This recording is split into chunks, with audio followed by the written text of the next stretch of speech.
the last fortnight of 2025 was actually quite a significant and pivotal moment for local government.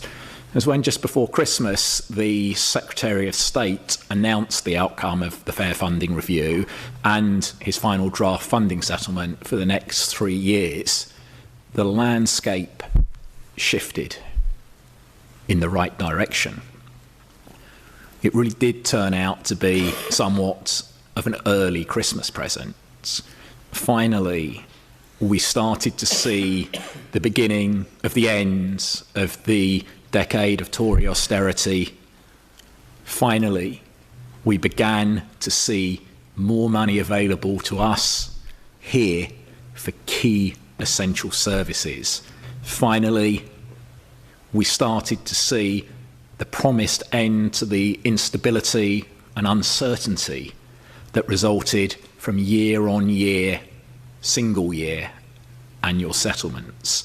And finally, we saw an end to the legacy of Johnson, Sumak and Truss's policies of taking money away from areas like this, areas impacted by deprivation, and redirecting them, to use Rishi Sunak's words, into the leafy Tory heartlands like Tunbridge Wells.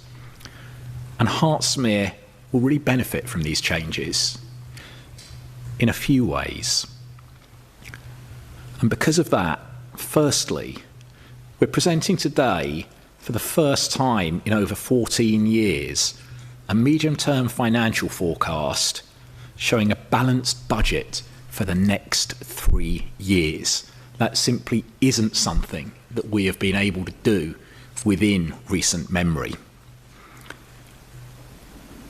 That is an outcome of the promised move to multi-year settlements, something that we pushed for in opposition, and something that we are delighted to have continued to have pressed this government for whilst we were in administration, and now we have seen the results of that work. Secondly, we're presenting today a budget that represents a growth in our core spending power of over £10 million across that 3-year period, 3.9 million of new additional funds for next year alone, a 19% increase over the last comparable period, which saw an 11% decrease.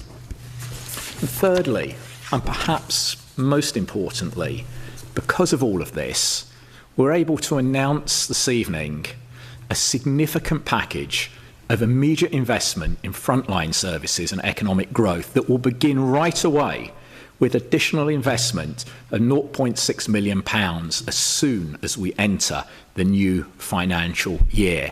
That's why I'm taking the unprecedented step of introducing an amendment to this evening's budget proposals to encompass and bring forward the work that our Cabinet has done on that package together with officers over the period since Christmas when the new reality became clear. Yes, my friends, in addition to the sound and aspirational budget already tabled in your papers this evening, we're bringing forward a series of new measures rooted in our commitment to increase pride in our local places and to deliver opportunity and prosperity by growing those sectors that contribute the most to our local economy.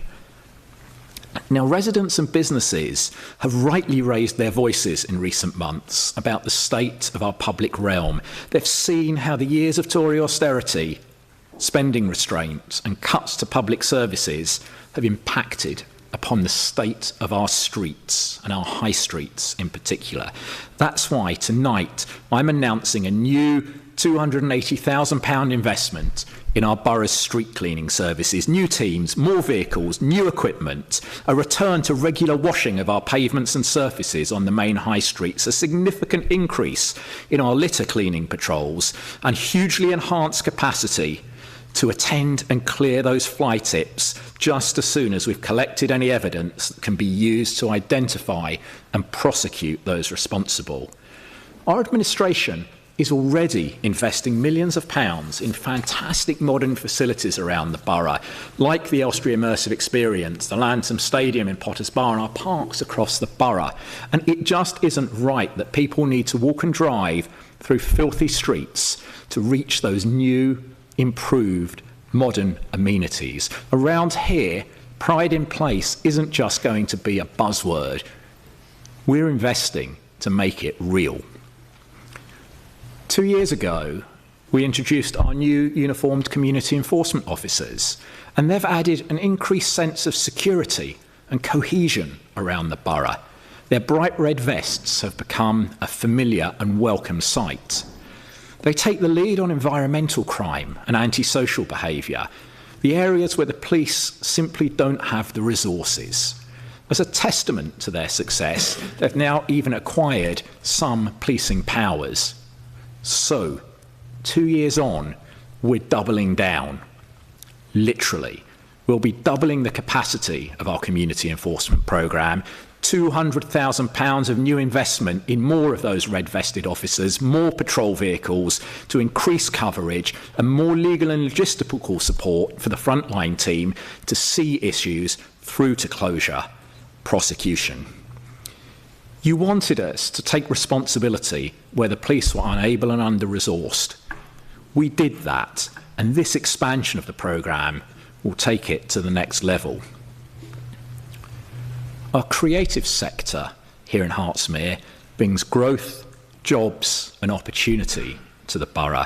Elstree Studios, Fairbank Studios, Sky, the Elstree Screen Academy, and the whole host of ancillary supporting businesses, from costume makers to lighting providers to catering to electricians, carpenters and set builders.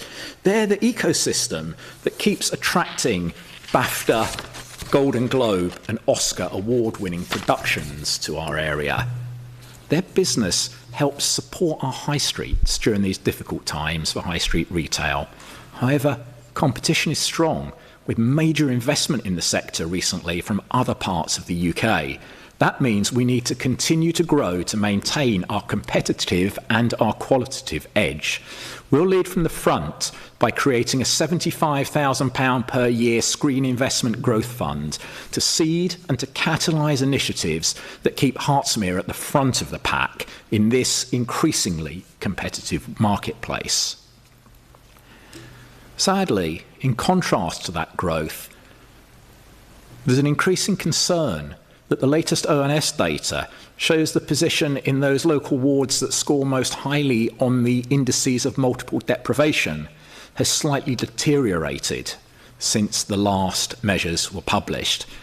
They also show that the problem has spread beyond Boreham Wood to Potters Bar for the first time.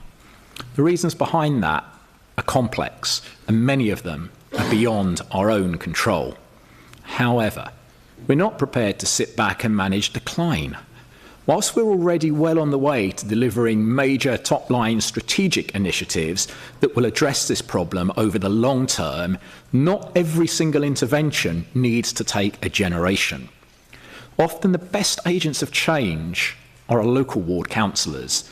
They know the buttons to press and the levers to pull to deliver the most impact and the most bang for the buck in improving people's lives in their areas. That's why tonight we're announcing a game-changing increase in Ward Improvement Initiative Scheme funding available to individual ward councillors in those wards impacted by this problem. An increase of over 550% to £5,000 per member in the wards impacted by those indices of multiple deprivation, enabling more meaningful interventions at the grassroots. But that's not all. We know that deprivation exists across the borough, and it's often hidden in pockets where one would least expect it. And we know that there are so many fantastic hyper-local projects that help address this.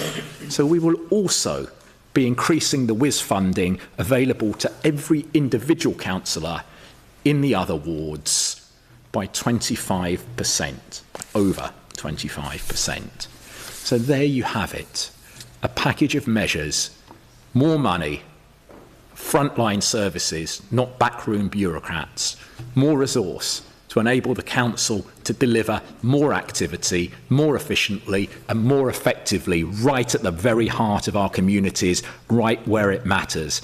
And friends, that is the difference that this progressive administration is making.